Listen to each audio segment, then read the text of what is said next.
Should we suspend? Because what Her Honor is saying is not written in the bill. So I don't know if We Her may Honor suspend, would Mr. President, like but- me to approach and try to explain, because I understand what Her Honor is trying to say. What I'm saying is it's not written in the bill. Mr. You President, can we ask may your suspend. staff because it's not written in the bill. We may suspend, Mr. President, but it is actually written in the bill, and I was Kindly read quoting it. the gentle lady Kindly read it when I into the responded to her record. question. Then read it into the record, because yung binanggit niyong 5 items, nandyan nakasulat yan.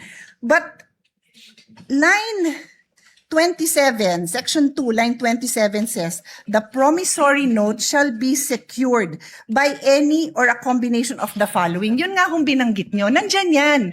But it says a promissory note will be secured. My question was, paano mabubuhay ang mga ospital kung wala ng promissory note? Hindi nyo pwedeng ibato ito kasi ito sabi, the promissory note will be secured by the following. Perhaps Your Honor would like to make an amendment that says that in lieu of the promissory note, kasi yun ho ang sinasabi ninyo. Ang sinasabi ko, hindi nga ho nakasulat. So would you like to propose? Because we are happy to study and support. But hindi nga ho nakasulat yun. Yun lang naman ang puntos ko. Hindi pwede kasi yung intention natin, hindi klaro sa batas. Well, that's why I'm glad, Mr. President, that we are in the period of amendments, because this representation is very open to proposed amendments, including subject to style, to not just improve the content of the bill, pero klaruhin ng crystal clear kung ano po yung intent niya. So no problem with that, Mr. President. Yes, and that is what I'm doing by using the period of amendment to make the interpellations. I am making it known to the sponsor that what she is saying is not in the bill. So I believe if yun po ang intention ng sponsor, then kayo po ang isulat niyo po yun kasi kayo ang nagsabing yun yung gusto niyong gawin eh. Di kayo po ang magsulat nun, and we will be happy to review it kasi hindi ko po amendment yun. Ako yung nagtatanong kung ano ang gagawin ng ospital kung wala siyang promissory. Should we suspend? Because what Her Honor is saying is not written in the bill. So I don't know if We Her may Honor suspend, would Mr. President, like but- me to approach and try to explain, because I understand what Her Honor is trying to say. What I'm saying is it's not written in the bill. Mr. You President, can we may ask your suspend. staff because it's not written in the bill. We may suspend, Mr. President, but it is actually written in the bill, and I was quoting the gentle lady Kindly read it when I into the responded to her record. question. Then read it into the record, because yung binanggit niyong 5 items, nandyan nakasulat yan. But line 27, section 2, line 27 says, the promissory note shall be secured by any or a combination of the following. Yun nga kung binanggit nyo, nandyan yan. But it says a promissory note will be secured. My question was, paano mabubuhay ang mga ospital kung wala ng promissory note? Hindi nyo pwedeng ibato ito kasi ito sabi, the promissory note will be secured by the following. Perhaps Your Honor would like to make an amendment that says that in lieu of the promissory note, kasi yun ho ang sinasabi ninyo. Ang sinasabi ko, hindi nga ho nakasulat. So would you like to propose? Because we are happy to study and support. But hindi nga ho nakasulat yun. Yun lang naman ang puntos ko. Hindi pwede kasi yung intention natin, hindi klaro sa batas. Well, that's why I'm glad, Mr. President, that we are in the period of amendments, because this representation is very open to proposed amendments, including subject to style, to not just improve the content of the bill, pero klaruhin ng crystal clear kung ano po yung intent niya. So no problem with that, Mr. President. Yes, and that is what I'm doing by using the period of amendment to make the interpellations. I am making it known to the sponsor that what she is saying is not in the bill. So I believe if yun po ang intention ng sponsor, then kayo po ang isulat niyo po yun kasi kayo ang nagsabing yun yung gusto niyong gawin eh. Di kayo po ang magsulat nun, and we will be happy to review it kasi hindi ko po amendment yun. Ako yung nagtatanong kung ano ang gagawin ng ospital kung wala siyang promissory. Should we suspend? Because what Her Honor is saying is not written in the bill. So I don't know if We Her may Honor suspend, would Mr. President, like but- me to approach and try to explain, because I understand what Her Honor is trying to say. What I'm saying is it's not written in the bill. Mr. You President, can we ask may your suspend. staff because it's not written in the bill. We may suspend, Mr. President, but it is actually written in the bill, and I was Kindly read quoting it. the gentle lady Kindly read it when I into the responded to her record. question. Then read it into the record because yung binanggit niyong 5 items, nandyan nakasulat yan.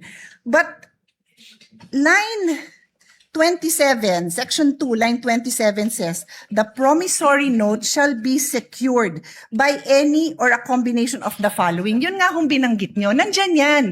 But it says a promissory note will be secured. My question was, paano mabubuhay ang mga ospital kung wala ng promissory note? Hindi nyo pwedeng ibato ito kasi ito sabi, the promissory note will be secured by the following. Perhaps Your Honor would like to make an amendment that says that in lieu of the promissory note, kasi yun ho ang sinasabi ninyo. Ang sinasabi ko, hindi nga ho nakasulat. So would you like to propose? Because we are happy to study and support. But hindi nga ho nakasulat yun. Yun lang naman ang puntos ko.